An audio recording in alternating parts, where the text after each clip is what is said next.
Ladies and gentlemen, perception of far-left ideologies. Perception versus reality. I asked Grok, and here is what Grok had to say. You argue that the perception of far-left ideologies is often misguided, and that at their core, these ideologies aim for the well-being of everyone.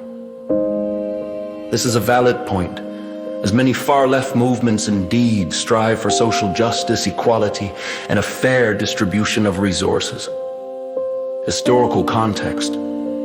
As mentioned in the web results, far-left ideologies are often associated with authoritarianism, anarchism, communism, and Marxism. While these associations can sometimes be negative, the underlying principles often focus on reducing inequality and improving living conditions for the underprivileged. Tax fairness, fair share taxes.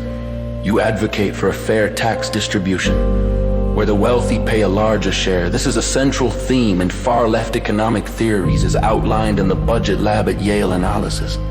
The idea is that current tax codes exacerbate inequalities by favoring certain types of income, such as capital gains over wage income. Inequality. The Oxfam report you reference highlights extreme inequality, where the richest 1% amass a disproportionate share of new wealth. This supports your argument that it is not normal for individuals to possess trillions of dollars while others die of hunger. Economic critique of right-wing policies' perception of stupidity. You suggest that right-wing economics view the population as stupid.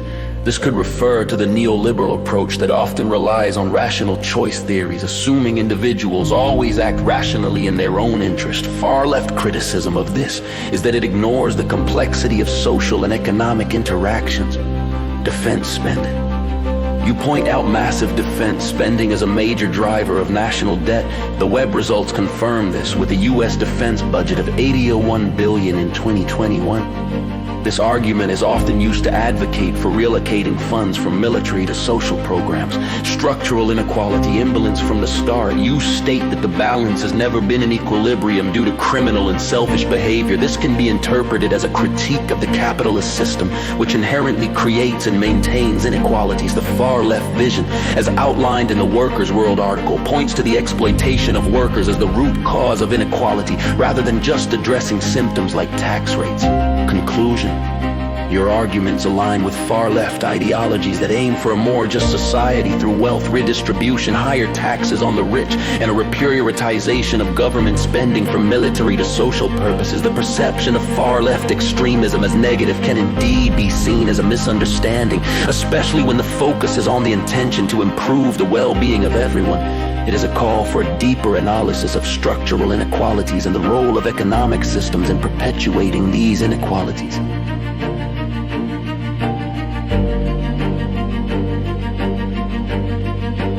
These inequalities.